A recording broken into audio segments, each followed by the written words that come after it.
আপনারা জানেন গত 30শে জুলাই এজিএমসির মহিলা ছাত্রীদের হোস্টেলে ঢুকে নিচতলায় একজন পিজি ছাত্রীর উপর ন্যাক্কারজনক আক্রমণ এবং একটা শ্লীলতাহানির ঘটনা ঘটে।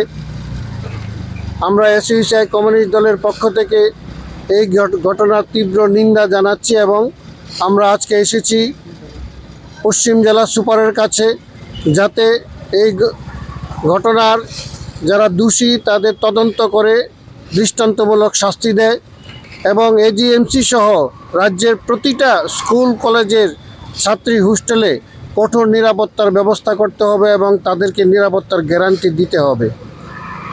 এই বিষয়গুলি আমরা রাখছি এবং সারা রাজ্যে ছাত্রী সহ সমস্ত যে নারীদের সম্ভ্রম মর্যাদা রক্ষার জন্য পদক্ষেপ নিতে হবে, এই দাবিতে আজকে আমরা এখানে মেমোরেন্ডাম দিতে এসেছি। পুলিশ কথা বলে উনি কি আশ্বাস দিয়েছেন? না, আমরা যাচ্ছি এখন।